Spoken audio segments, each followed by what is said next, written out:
ओम सहनावतु सहनौ भुनक्तु सह वीर्यं करवावहै तेजस्विनावधीतमस्तु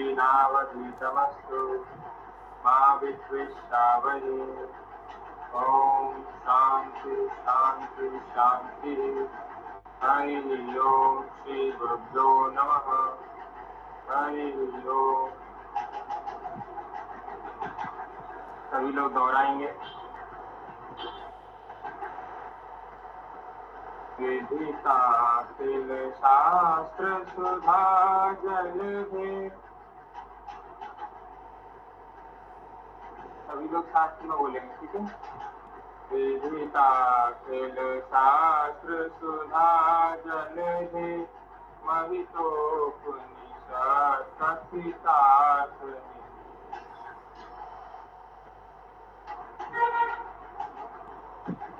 या तो कोई एक व्यक्ति को माइक ऑन भी कर लीजिए, तो साथ साथ में आप लोग प्राची आप कर लीजिए।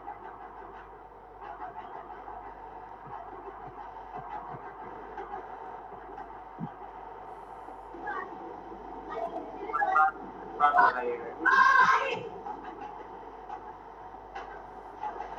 अगर आपके यहाँ आवाज ज्यादा है तो कोई और कर लीजिए, कोई भी कर लीजिए।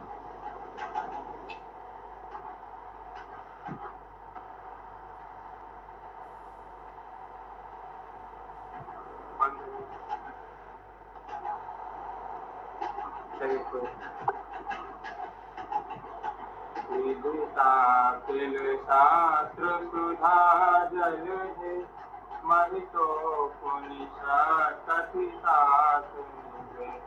हृदय कलये विमलं शरणं भवशङ्कर देशिकमे शरणं। भवशङ्कर देशिकमे शरणं।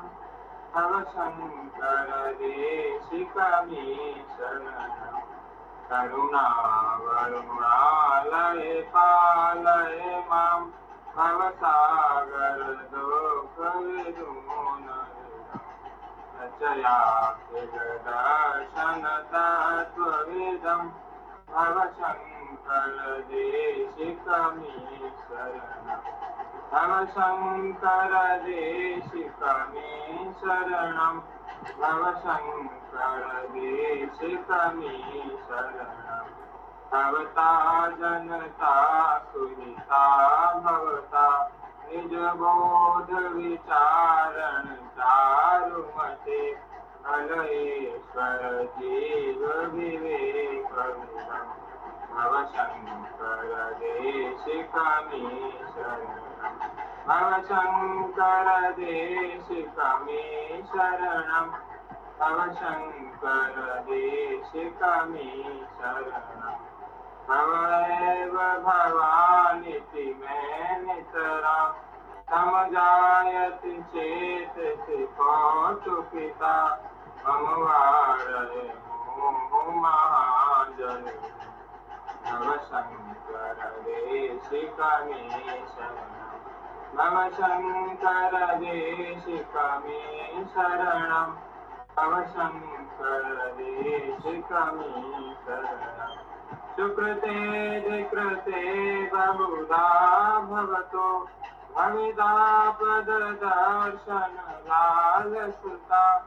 अतिदीनमिमं परिपालय मां भवशङ्कर देशिकमे शरणं।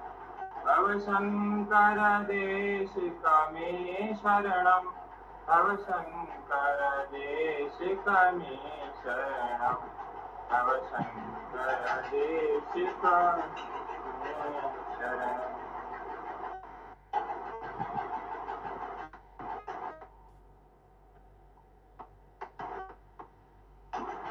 जी, तो आज का हमारा जो अध्याय है वो है अध्याय 16, जिसको कि हम प्रारंभ करेंगे। तो पिछले अध्याय में हमने पुरुषोत्तम योग के बारे में पढ़ा कि क्या जो पुरुषों में जो उत्तम है और वो पुरुषोत्तम है और उसके जो क्या क्या एट्रीब्यूट्स हैं, क्या क्या उसकी विशेषताएं हैं उसके बारे में हमने जानकारी प्राप्त की। तो आज का जो अध्याय है, तो जैसा कि हमने अभी तक कई सारे अध्यायों में देखा कि भगवान 2-3 अध्याय पहले कुछ चीज के बारे में बात करते हैं और उसके आगे आने वाले अध्यायों में उसको स्पष्ट करते हैं। ठीक है, पुरुषोत्तम योग हो गया, ब्रह्म हो गया, इन सब के बारे में हमने दूसरे, तीसरे, चौथे अध्याय में पढ़ा और हमने 10वें, 11वें, 12वें अध्याय में उनका जो है डिस्क्रिप्टिव वे में उसके बारे में जाना।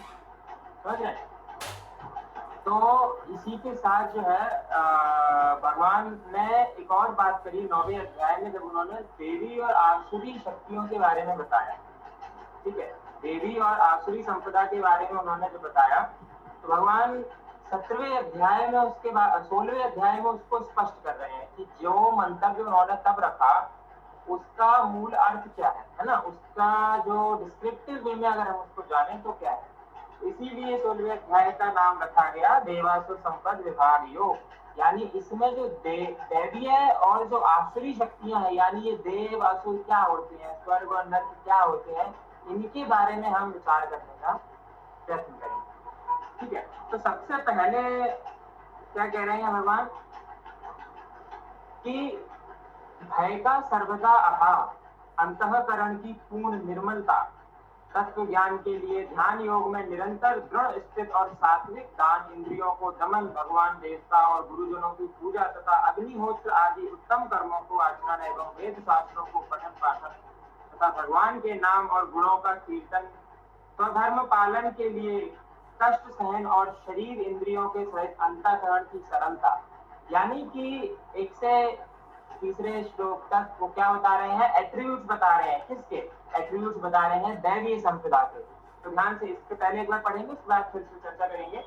आगे कहते हैं कि मन, वाणी और शरीर से किसी प्रकार भी किसी को कष्ट न देना, यथार्थ और प्रिय भाषण, अपना अपकार करने वालों पर विक्रोध न करना, कर्मों को कर्तापन के अभिमान से त्याग करके अंतःकरण की उपलब्धि यथार्थ चित्त की चंचलता का अभाव होना। इसके बाद कहते हैं तेज, क्षमा, धैर्य, बाहरी शुद्धि एवं किसी में भी शत्रु भाव का न होना। ये सारे क्या है? ये सारे जो है देवीय एट्रीब्यूट्स है। यानी कोई देव कैसे होगा, कोई देवता कैसे होगा, ये भगवान बताना चाह रहे हैं। देव और असुर कोई बाहरी चरित्र नहीं है ना। ऐसा नहीं है कि किसी लोक में कोई देव है, किसी लोक में कोई असुर है, किसी लोक में कोई ये है। यहाँ पर इस अध्याय के माध्यम से और स्पष्ट होता है कि देव हो चाहे असुर हो, पॉजिटिव हो चाहे नेगेटिव हो, it is in you only. यह आपकी अपनी वृत्तियों का आकार है। आगे वो एक चीज और स्पष्ट करेंगे जब हम श्रद्धा के भाव से जानेंगे कि जैसी जिसकी श्रद्धा होती है वो वैसा हो जाता है। ठीक है, ये 17वें अध्याय में भगवान कह रहे हैं। तो यहाँ पर भी आप देखिए इसी को क्या बता रहे हैं, देव के। मान लीजिए हम किसी देवता को पूछते हैं तो हम क्या देखते हैं, उसको क्यों पूछते हैं, उसके पास क्या होता है? ऐसा वो निर्भय होगा, यानी उसको भय नहीं होगा। ठीक है, उसके पास क्या होगा? चित्त की शुद्धि होगी। ठीक है, कई लोग कई उनमें भी नहीं होती है। जैसे कई समय पर आप पुराणों में ऐसी कहानियां देखेंगे कि देवताओं में भी चित्त की शुद्धियां नहीं है। ठीक है, तो इसीलिए बाद में और स्पष्ट इसमें रहा जाएगा कि जो देवताओं में भी जो प्रकार के जिसमें भाव आते हैं उनमें भी कई बार वृत्तियां आ जाती हैं।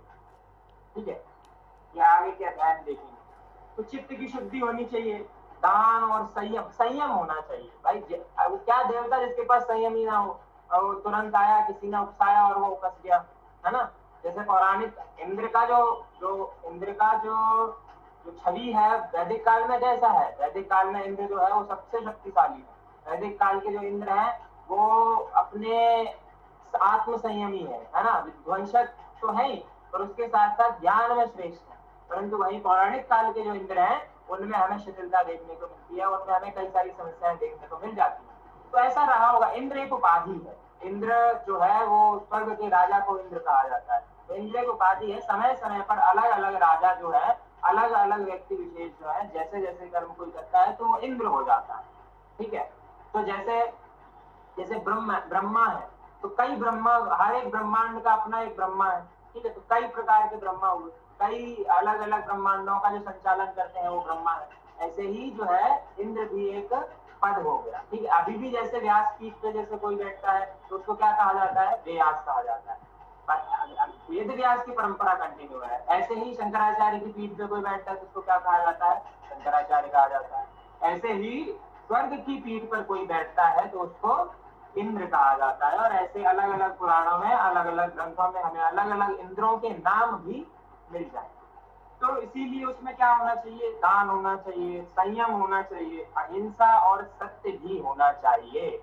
ये मनुष्य के रूप में भी, कि मनुष्य, कोई मनुष्य देव कब हो जाता है, कोई मनुष्य में दैवीय संपदा कब प्रकट होती है, ठीक है? तो उनमें क्या क्या व्यक्ति विशेषता की क्या क्या एट्रीब्यूट्स हैं वो होने चाहिए, जिसके लिए उसको दैवीय संपदा से युक्त कह सकते हैं। दैवीय संपदा यानी दैवीय गुणों से युक्त कह सकते हैं, ठीक है? आगे क्या कह रहे हैं कि अक्रोध हो, है ना, क्रोध ना आए, असीमित, मतलब कभी भी जो है क्रोध में बैठा है तो क्या भाई दैवीय होगा? आजकल तो जो है संतों को इतना क्रोध आता है पूछो, है ना?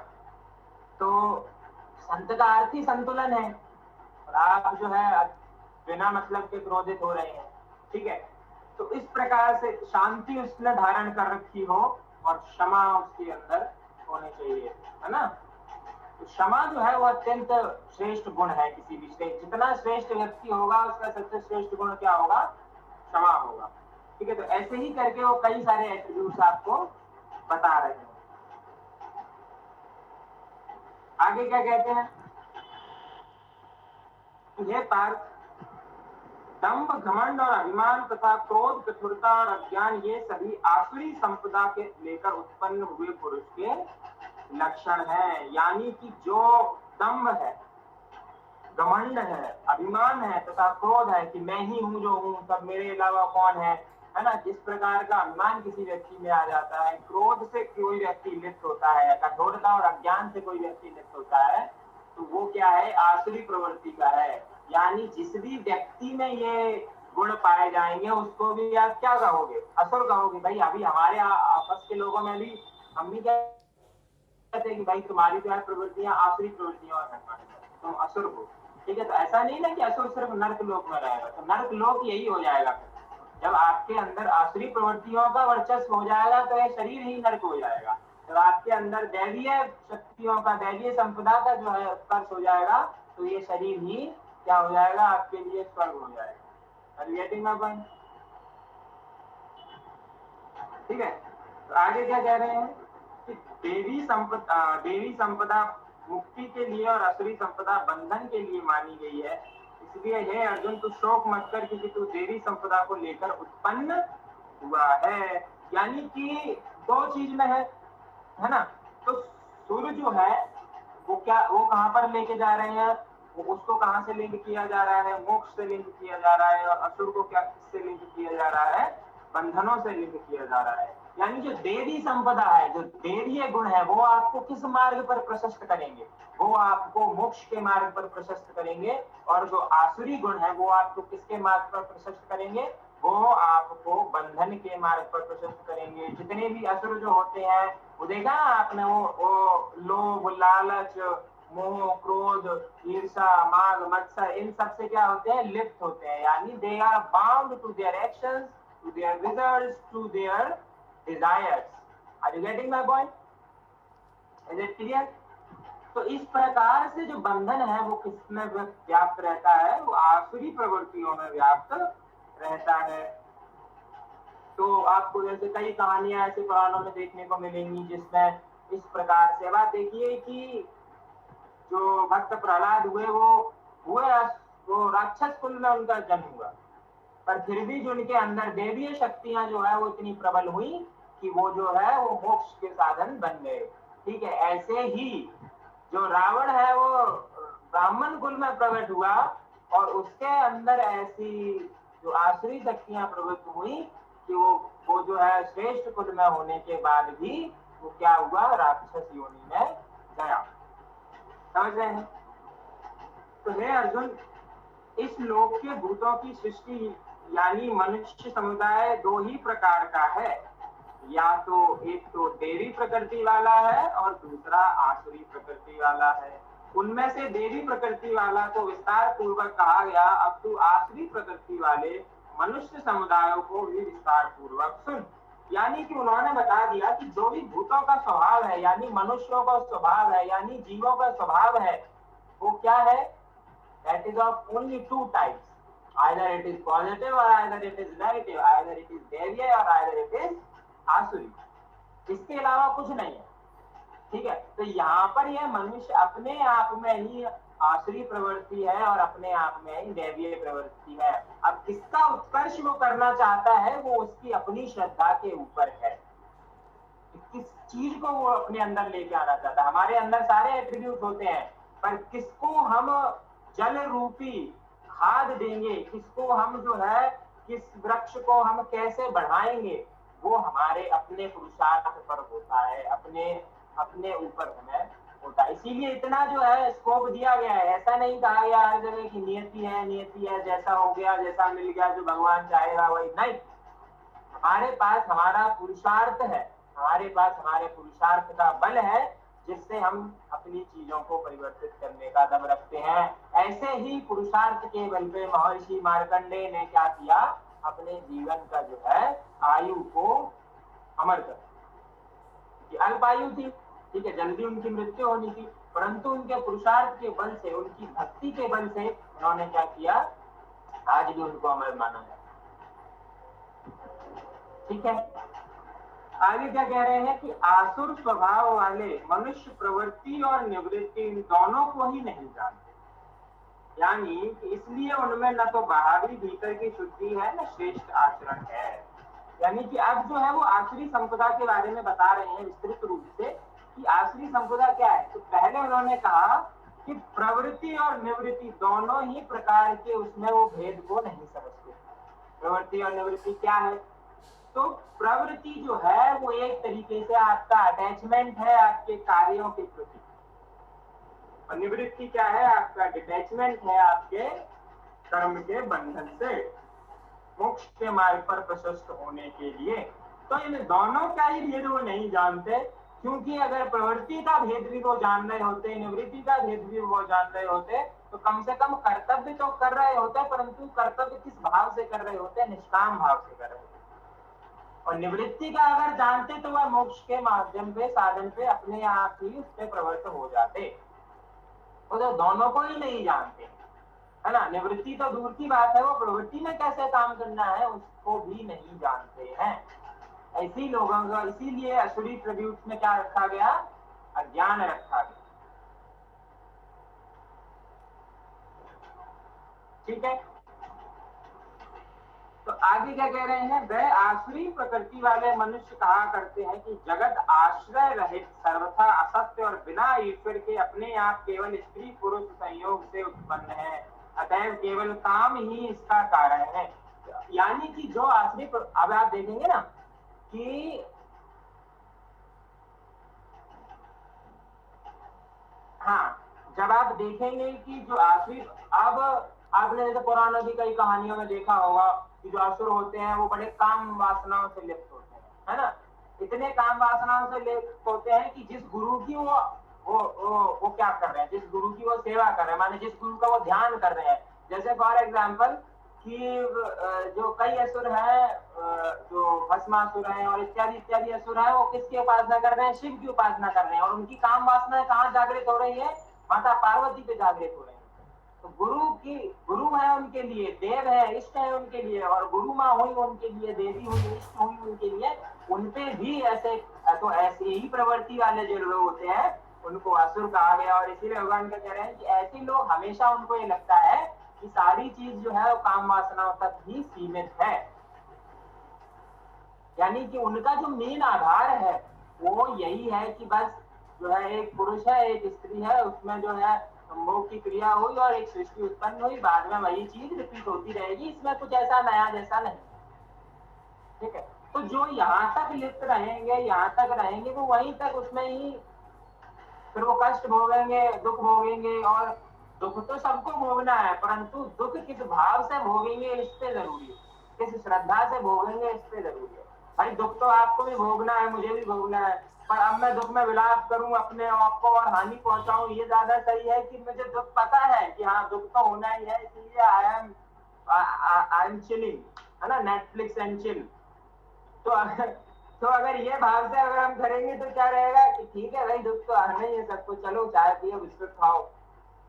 Are you getting my word? तो इस प्रकार से जो है, तो फिर वहां पर क्या बनता है, वहां पर जो है ये जो ऐसा सोचने वाले लोग हैं कि काम ही इसका कारण है, इसके सिवा और क्या, ये आसुरी प्रवृत्ति में अपने आप को लगाते रहते हैं। इस मिथ्या ज्ञान को अवलंबन करके जिनका स्वभाव नष्ट हो गया है तथा जिनकी बुद्धि मंद है, वह सबका उपकार करने वाले पूर्णकर्मी मनुष्य केवल जगत के नाश के लिए ही समर्थ करते हैं। अब आप ये सोचिए कि जो ये व्यक्ति सेल्फ सेंटर्ड होके सोचेगा कि मेरे को अपनी काम वासनाओं से मतलब है, मुझे नहीं मतलब कि क्या चल रहा है क्या नहीं चल रहा है, समाज में क्या है, लोक में क्या है, सृष्टि में क्या है, राष्ट्र में क्या है, मैं कौन हूँ क्या नहीं, मुझे बस अपने भोग से मतलब है, वो व्यक्ति समाज पे बोझ होगा कि नहीं होगा, है ना। वो समाज को क्या दे रहा है, समाज से ले रहा है, ऊपर से जो है भोग करेगा और प्रकृति का नाश करेगा। आजकल जो सेल्फ सेंटर्ड जो लोग हो गए हैं, सिर्फ अपने भोग की बात करते हैं, वो क्या कर रहे हैं, इनडायरेक्टली प्रकृति का नाश कर रहे हैं कि नहीं कर रहे। तो जब तुम सेल्फ सेंटर्ड होके अपनी बारे में बात कर रहे हो, तो तुम प्रकृति से फिर कोई चीज वस्तु ले क्यों रहे हो? फिर तो तुम पैदा हुए अपने आप से ही, अपने पेड़, अपने वायु, अपने सूर्य, अपने चंद्रमा का निर्माण करिए, प्रकृति से क्यों लिया जा रहा है? जब आप किसी पे आश्रित नहीं है, स्व पे ही आश्रित है, तो स्व का निर्माण सारा चीजों में करना चाहिए। परंतु ऐसा कोई भी व्यक्ति नहीं रहेगा जो आइसोलेशन में रह सकता है, तो सब एक दूसरे पे आश्रित रहेंगे। जब आश्रित रहेंगे तो ऑब्वियस सी बात है क्या बनेगा, इस प्रकार का जो विचार है वो नष्ट हो जाता है। क्योंकि और इस प्रकार का विचार करने वाले जो लोग हैं वो भी एक तरीके से सृष्टि को नष्ट करने का कार्य कर रहे हैं, क्योंकि दे आर सेल्फ सेंटर्ड। जब आप सेल्फ सेंटर्ड हो जाते हैं तो आप दूसरे का नहीं सोचते, फिर आप अपने हितों की सिर्फ बात करते हैं। परंतु जब आप अपने हितों की बात करते रहेंगे तो आपके हित वहां रुक जाते हैं। Your rights stop there when other rights came. आपकी स्वतंत्रता वहां समाप्त हो जाती है जहां दूसरे की स्वतंत्रता शुरू होती है। ठीक है, तो वह दम्भ, मान और मद से युक्त मनुष्य किसी भी प्रकार की पूर्ण न होने वाली कामनाओं को आश्रय लेकर अज्ञान से मिथ्या सिद्धांतों को ग्रहण करके भ्रष्ट आचरणों को धारण करके संसार में विचरते हैं। ठीक है, तथा वह मृत्यु पर्यंत रहने वाली असंख्य चिंताओं को आश्रय लेने वाले, विषयों को भोग में तत्पर रहने वाले और इतना ही सुख है इस प्रकार मानने वाले होते हैं। यानी कि सिर्फ जो वो है ना कि वो चारवाकों ने कहा आसुरी प्रवृत्ति है, इसीलिए चारवाक जो है दर्शन किसके लिए आया, असुरों के लिए आया। तो आपको बहुत सारे एट्रिब्यूट सिमिलर मिलेंगे। तो उन्होंने क्या कहा, खाओ पियो मस्त रहो, क्या मतलब है दीन दुनिया से, जो है अपने में ही रहो। तो वो है कि जितना जैसे व्यक्ति ये सोचने लगता है तो वो व्यक्ति अपने आप उसका नाश हो जाता है। जब व्यक्ति इसमें लिप्त हो जाता है तो वैसे ही व्यक्ति का अपने आप पतन नाश हो जाता है। जैसे कई सारे असुरों की कहानियां आपने पुराणों में देखी, तो खुद का ही नाश नहीं हुआ ना भाई। वो भस्मासुर के साथ क्या हुआ, उसने क्या कहा कि चलो आज हम महादेव से आशीर्वाद लिए हैं, आज महादेव को ही भस्म करेंगे। महादेव को भस्म करने चल दिया, है ना। अब मतलब काल को वो काल बनाएगा, मृत्यु देगा, है ना, ऐसा उसका जो है भ्रम है। ठीक है, अब वो भी लीला है, चलो कर रहे हैं। तो कि भाग रहा है और भागते भागते क्या है कि मैं जो है इनको भस्म कर दूंगा, इन्होंने मुझे अब खुद फंस चुके हैं। तो क्या है, कोई सुंदरी स्त्री आ गई, भगवान आ गए मोहिनी का अवतार धारण करके। ठीक है, अब आ गए तो क्या हुआ, उसकी जो लोलुपता थी, उसका जो मोह था, उसका जो अपना जो नेगेटिव साइड था वो प्रबल हो गया और वो अपनी चीजों को नहीं समझ पाया। ऐसे ही आज के समय भी हम देखते हैं कि कई राजाओं, जैसे चाणक्य जो है वो क्या करते थे, अपने स्पाइस के रूप में किनको रखते थे, नाग कन्याओं को रखते थे। अपने स्पाइस के रूप में किसको रखते थे, वुमेन्स को रखते थे। क्यों, ताकि दूसरे सेना को जो है क्या किया जाए, मोहित किया जाए। आज भी कई सारे सेनाओं में ऐसा रहता है। आज भी आप रॉ, आईवी और अलग अलग इत्यादि जो है उनमें देखोगे। तो इसीलिए ऐसे व्यक्तियों को वहां पर रखा जाता है जिनका अपने काम पर कंट्रोल हो, क्योंकि अगर नहीं होगा तो भाई वो देश के कागज बेच देगा। अरे बैठे हो। तो ऐसे जैसे भस्मासुर ने अपने आप को भस्म कर लिया अपने मोह के चलते, तो ऐसे ही मनुष्य जो है वो आसुरी प्रवृत्तियों में जब लिप्त हो जाता है तो वो अपने आप को भस्म कर लेता है। ठीक है, और वो आसुरी प्रवृत्तियां आपको गलत मार्ग पर लेती जाती रहती हैं। उससे बचना बड़ा कठिन है, हाँ, ऋषि विश्वामित्र जैसे जो प्रकांड ब्रह्मवादी ऋषि हुए वो भी उससे बचने में असमर्थ। इसीलिए भगवान आगे कहते हैं कि जरूरी नहीं है कि आप में देवी शक्ति प्रबल है तो आप जो है इससे बच जाएंगे, फिर भी ये आपको हिंट करेगा, पर आपका अपना प्रकल्प इतना मजबूत होना चाहिए कि आप उससे निकल पाए। बीच बीच में परीक्षा लेने के लिए ऐसी चीजें होती रहती है ताकि वो आपको क्या करें और मजबूत कर पाए। जैसे आप देखेंगे 10 साल कोई तपस्या पे बैठा है, एक दिन ऐसा कोई इंसिडेंट होगा, अगर उससे निकल गया तो ठीक है, नहीं निकला तो जय हो।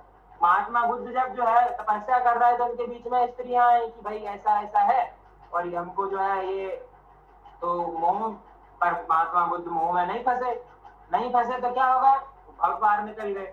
ऐसे ही बीच में एक दो इंसिडेंट्स होते हैं जिनसे क्या है आप शूर्पणखा आई राजा राम के पास कि भाई हम आपसे शादी करना चाहते, वही अगर शादी कर लेते तो राम नहीं हो पाते ना, श्री राम, है ना, या मुंह में वो हो जाते, पागल हो जाते कि ठीक है चलो तुम भी रह लो इसी कुटिया में, पर नहीं, तो नहीं हुए इसलिए वो राम से श्री राम हुए। समझ रहा? तो इसी प्रकार से जो है अलग अलग प्रकल्प चलते रहते हैं। वह सोचा करते हैं कि मैंने आज यह प्राप्त कर लिया और अब इस मनोरथ को प्राप्त कर लूंगा, मेरे पास यह इतना धन है और फिर भी यह हो जाएगा, वह शत्रु मेरे द्वारा मारा गया है और उन दूसरे शत्रुओं के द्वारा मैं भी मार डालूंगा, मैं ईश्वर हूँ, ऐश्वर्य भोगने वाला हूँ, मैं सब सिद्धियों से युक्त हूँ और बलवान तथा सुखी हूँ। इस प्रकार का अहम जिसके अंदर आ जाता है कि अपनी भगवान है। अब उनको क्या मतलब भाई, तुमको क्या, तुम कौन हो, मैं ही हूँ जो हूँ, I am the god, I am the supreme being, you are useless kids hello. ऐसे भाव से जो व्यक्ति बनता है उसके अंदर भी, तो मुझे लगता है कि इस प्रकार से अगर जिसकी जैसे भगवान ने जो एट्रीब्यूट बताए हैं उस प्रकार से दुनिया के लगभग 99.9% लोग आखिरी प्रवृत्ति के है कि नहीं, क्योंकि ये सारे दृष्टिकोण, ये सारे विचार आप सब में, हम सब में मिलते हैं। 99% लोग ऐसे ही कर रहे हैं। और उसके बाद ये दम्भ भरते हैं कि हम ईश्वर को क्यों नहीं जान पा रहे, ईश्वर कौन है। अरे मूर्ख, उसके लिए तुमको जो है ये सब खत्म करना पड़ेगा भाई। हर एक चीज को देखने का अपना लेंस होता है, ये सारी चीजें खत्म करना ईश्वर को देखने का लेंस है। जब जिस दिन ये सारी चीजें समाप्त हो जाएंगी तुम ये पूछोगे ही नहीं कि ईश्वर कहाँ है, ये भगवान दिखाओ या देव कौन है। जब ये खत्म कर लोगे, जो लोग ये बोलते हैं कि ऐसा है कि है तो दिखाओ, कैसे दिखेगा, तुम ये खत्म करके तो देखो। ये सारी अवस्थाएं जब आप, ये सारे एट्रीब्यूट जब आप त्याग देंगे, इन सबको खत्म कर देंगे, उसके बाद कभी आपके मन में ये प्रश्न नहीं आएगा ईश्वर कहाँ, क्योंकि अपने आप आपको साक्षात्कार हो जाएगा। क्योंकि इनके अलावा जो चीज बचेगी वही ईश्वर है, वही ब्रह्म है, वही चेतना है, वही भगवान है। पर ये सब मिटा के तो देखें, जो लोग जैसा बोलते हैं हमको विचार करना चाहिए। मैं बड़ा धनी हूँ, बड़े कुटुंब वाला हूँ, मेरे समान दूसरा कौन है, मैं यज्ञ करूंगा, दान करूंगा। तो कई लोग जो है वो पूजा पद्धति जो देवीय प्रकल्प करने वाले लोग हैं उनको भी घमंड होता है, मैंने इतना बड़ा यज्ञ कराया, 5000 ब्राह्मणों को मैंने भोज कराया। अरे भाई मतलब 5000 ब्राह्मणों को भोज कराने का तुमको घमंड हो रहा है कि तुमने 5000 ब्राह्मणों को भोज करा दिया है, लाखों लोगों को भोज करा दिया, तो तुमने बहुत बड़ी प्रकल्पना हासिल कर दी। तो दम्भ तो फिर भी बचा, दम्भ तो नहीं गया। तो अच्छा काम कराने के बाद भी जो दम्भ है उसका तो नाश नहीं हुआ। जब नाश नहीं हुआ तो वो अच्छा कार्य भी आसुरी प्रवृत्ति भी है। समझ रहे हो? इस प्रकार से वो कह रहे हैं अहंकार, बल, घमंड, कामना और क्रोध आदि के परायण और दूसरों की निंदा करने वाले पुरुष अपने दूसरों के शरीर में स्थित मुझ अंतर्यामी से द्वेष करने वाले होते हैं। जैसे हिरण्याकश्यप और हिरण्याक्ष को क्या हुआ, सामने साक्षात अपने पुत्र के रूप में उसको ब्रह्म दिख रहा है और उसके बाद भी वो ये मानने को तैयार नहीं है कि जो है ईश्वर है, नारायण नहीं, मैं ही हूँ, मेरी पूजा करो, मैं ही नारायण हूँ। ये जो है ना, इसका देखो एग्जाम्पल भी साक्षात हमारे हर एक पुरानी कहानी में एक एक व्यक्ति का एग्जाम्पल आपको कि कई बार हमको पता होता है कि ये चीज गलत है, फिर भी हम उस मार्ग पर प्रशस्त होते हैं। कंस को पता है कि मृत्यु होनी है मेरी, इस दिन होनी है, इस समय होनी है, इसकी वजह से होनी है, ये व्यक्ति करेगा, उसके बाद भी वो अपनी मृत्यु को नहीं टाल पाता। कई बार हमें पता होता है कि ये चीज गलत है, उसके बाद भी हम उस मार्ग को प्रशस्त होते हैं। क्यों होते हैं? यही सारे कारण है इनकी वजह से, क्योंकि ये आपके उसमें एनर्जी भरते, दम्भ भरते जाते हैं। ठीक है, नहीं नहीं नहीं, चलो कोई बात नहीं, थोड़ा सा दो दो झूठ तो बोल सकते हैं, इतना तो भगवान नहीं बोले थे, है ना। तो ये दो दो करके जो है हर दिन, बोले चलो वो कल का दो तो दूसरा हो गया ना, आज दो और नए बोलते, तो ऐसे करके तब 200 हो जाएंगे, तो फिर शिशुपाल की तरह आपका भी बंद हो जाना है। ठीक है, शिशुपाल गिनना भूल गया कि अभी तो गालियां बची हैं, अभी तो 100 नहीं, अभी तो 90 ही हुई है, 2 और दे लेता हूँ, बाकी 6 बचा के रखूंगा, कल दूंगा। तो वो कल के चक्कर में सारी खत्म हो गई, बोले अब लो, और जैसे ही खत्म हुई उसके बाद भगवान ने एक गाली नहीं, बोले तुम्हारा जो है बिल्कुल ही मतलब ज्यादा ही हो रहा है, समझ लो आप। तो इस प्रकार से आचरण, भाषण, शुद्धि, भोग, दम्भ, मद, अज्ञान, इन सब से जो लिप्त है वो आखिरी प्रवृत्ति का व्यक्ति हो जाता है। आगे क्या कहते हैं कि काम, क्रोध तथा लोभ ये 3 प्रकार के नरक के द्वार हैं। यानी now he is defining what is नरक। अभी तक उन्होंने कहा कि ये सब नरक की प्रवृत्तियां हैं, ये सब नीच जो आखिरी प्रवृत्तियां हैं, ये सारी चीजें हैं। और नरक क्या है, नरक के द्वार क्या है?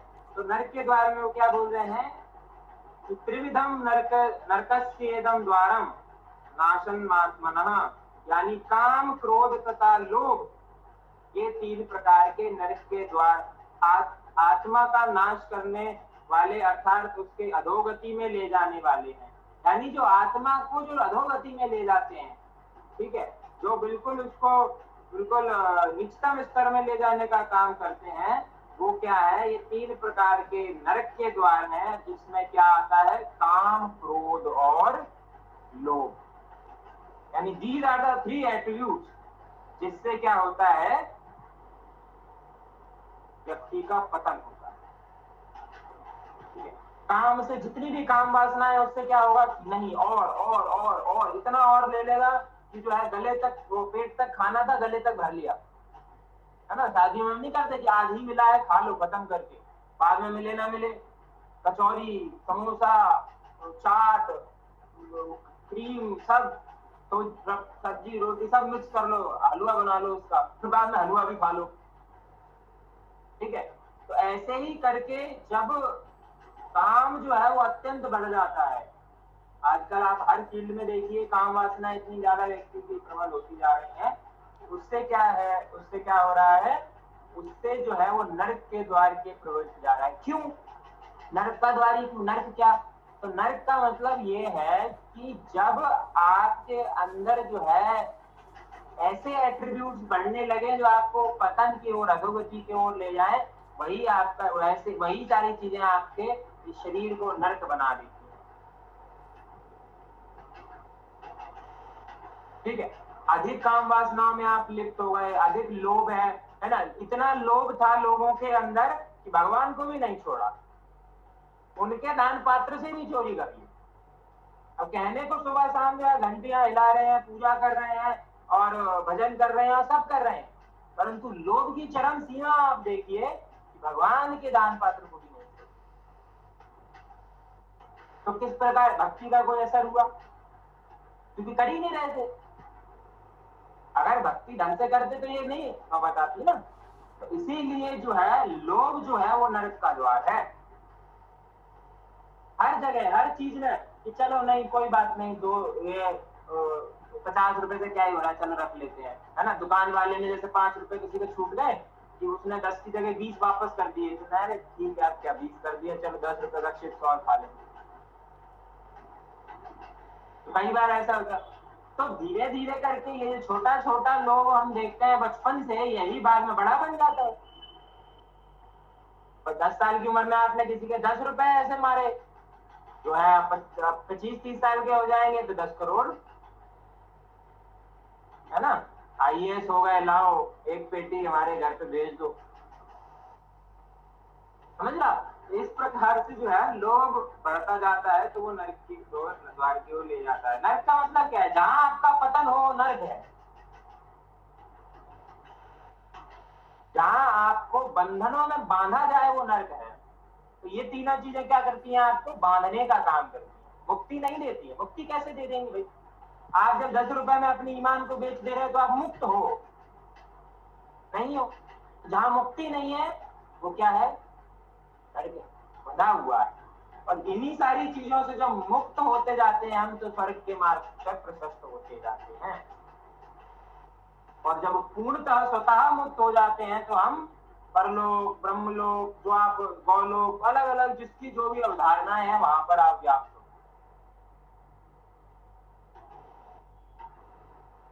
स्वर्ग में अपनी लिप्तता है। अगर आप पौराणिक दृष्टि से देखें तो स्वर्ग में भी अपना अपना जो है ऐश्वर्य है, अपनी काम है, अपना लोक। वहां नहीं है क्या? वहां भी है। पर धीरे धीरे करके हम मार्गों को प्रशस्त करते जाते हैं, पीछे छोड़ते जाते हैं। जैसे रॉकेट निकलता है तो उसमें बहुत सारी चीजें जुड़ी होती हैं, पर चांद पे उतनी सारी चीजें नहीं जा सकती ना। तो धीरे धीरे करके वो सब जो एक्स्ट्रा फालतू की चीजें हैं वो सब छोड़ता जाता है। जैसे जैसे स्पेस में बढ़ता जाएगा वैसे वैसे चीजों को छोड़ता जाएगा। ऐसे ही मनुष्य करता है, बिल्कुल अधोगति से जब वो ऊपर बढ़ता जाता है, स्वर्ग बढ़ेगा, लोक बढ़ेगा। इसीलिए लोगों की जो अवधारणा है वो इसी चीज को समझाने के लिए है।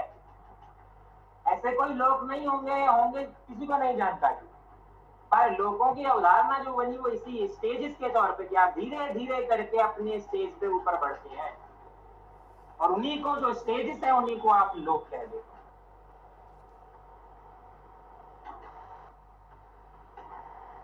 तो हे अर्जुन, इन तीनों नरक के द्वारों से मुक्त पुरुष अपने कल्याण का आचरण करता है, इससे वह परम गति को जाता है, अर्थात मुझको प्राप्त हो जाता है। बिल्कुल सही बात। जो पुरुष शास्त्र विधि को त्याग कर अपनी इच्छा से मनमाना आचरण करता है वह न सिद्धि को प्राप्त होता है, न परम गति को, और न सुख को प्राप्त होता है। इसमें तेरे लिए एक कर्तव्य और अकर्तव्य की व्यवस्था में शास्त्र ही प्रमाण है, ऐसा जानकर तू शास्त्र विधि से नियत कर्म ही करने योग्य है। यानी कि कई बार हमें डाउट आता है कि अच्छा बुरा ये सारी चीजें आप बोल रहे हो, बट है क्या? है क्या अच्छा होता है, क्या बुरा होता है, क्या क्या हमको सही मार्ग पर ले जाता है, क्या हमको बुरा मार्ग पर ले जाता है, कैसे कैसे हम अपनी गति में बढ़ते हैं। तो भगवान कह रहे हैं कि इन सब में जब कोई नहीं समझ पाता है तो उसके लिए शास्त्र ही प्रमाण है। यानी जब if you are in doubt then go back to the shastra, because वो एक्सपीरियंस बेस्ड है। वो व्यक्तियों ने अपने एक्सपीरियंस के आधार पर उनकी संरचना की है। तो जब आप, क्योंकि हम उतने केपेबल नहीं है अभी कि हम उसको समझ पाए, तो इसीलिए उनको शास्त्र के मार्ग पर प्रशस्त होना चाहिए, और उनको ही शास्त्र विधि से हमें सारी चीजें मान लेनी चाहिए। ठीक है। अब मान लो, और बिना उसके कैसे आप जान भी नहीं पाओगे? कैसे नहीं भाई? जिन्होंने वेदों का खंडन किया, जिन्होंने शास्त्रों का विरोध किया, उन्होंने भी तो शास्त्र पढ़े ही होंगे ना कभी ना। भाई बुद्ध एवं महावीर है इत्यादि लोग जो है वो जो वेदों का खंडन करते हुए दिखाई दे रहे हैं आपको, तो वेदों को पहले पढ़ा होगा ना, तभी तो खंडन किया होगा। जब तक वेदों को पढ़ेंगे नहीं तो आचार विचार कैसे आएगा? इसीलिए आप उपनिषदों के कई विचार देखेंगे कि बौद्ध धर्म में जो है, जैन धर्म में जो है, अलग अलग धर्मों में आपको उपनिषदों के विचार मिलेंगे, वेदांत के विचार मिलेंगे। क्यों? क्योंकि वो उसी कंटिन्यू परंपरा से उपगत हो रहे हैं। इसीलिए शास्त्र सबसे इंपॉर्टेंट है। जब भी हमें किसी चीज को लेकर डाउट होता है, किसी चीज को लेकर बात आती है, तो ग्रंथ, गुरु और गोविंद यही इस भारतीय ज्ञान परंपरा की आधारशिला है। जब तक हम गोविंद यानी ईश्वर से, गुरु यानी जो हमें गाइडिंग लाइट है जो हमारे लिए, उससे, और ग्रंथ यानी हमारे स्क्रिप्चर्स, हमारे ग्रंथों से जुड़े रहेंगे, तब तक हम भारतीय ज्ञान परंपरा पर सुदृढ़ रूप से प्रशस्त होते हैं। जो व्यक्ति इन तीनों में से किसी भी एक से भटक जाता है वह अधोगति को अपने आप ही प्राप्त हो जाता है। तीनों ही हमारे लिए उतने इंपॉर्टेंट है। गोविंद का मार्ग से अर्थ है गोविंद इसलिए ताकि हम अपनी चीजों पर अभिमान अहंकार ये सब न कर पाए, हमें ये न लगे कि हम सब कर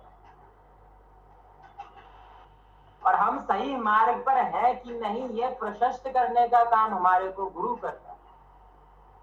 कई बार हमें लगता है कि हम जिस मार्ग पर है वही सही है, तो चोरी करने वाले चोर को भी लगता है कि वो सही कर रहा है। किसी चोर को गलत अगर लग रहा होता तो वो चोरी क्यों करता? तो कई लोग बोलते हैं कि हम तो सही करेंगे, हमारा अपना स्वधर्म है, आत्मजीवो भवा और ये और वो। तो आत्मजीवो भवा से अगर हो जाएगा तो हर व्यक्ति अपने अनुसार तो करेगा, पर वो सामाजिक अनुबंधों के लिए क्या उपयोगी रहेगा? इसीलिए गुरु की आवश्यकता हमें पड़ती है और ग्रंथ की आवश्यकता हमें इसलिए पड़ती है क्योंकि जिस गुरु ने जिस ज्ञान को धारण किया है वो उसी ग्रंथ की परंपरा से आया है और आगे जो गुरु होंगे वो भी उसी ग्रंथ की परंपरा में सम्मिलित हो जाएंगे। तो ग्रंथ की परंपरा को जीवित रखने का काम गुरु करता है और इन दोनों के सन्निकर्ष जो माध्यम है वो गोविंद है। तो जो ग्रंथ है और गोविंद है उन दोनों का ही अर्थ स्पष्ट कौन करता है? गुरु करता है। इसीलिए हमारी परंपरा में तीनों ही उतने इंपॉर्टेंट माने गए हैं। इसी के साथ श्री कृष्ण अर्जुन संवाद देवासुर संपत्ति आयोग हरि।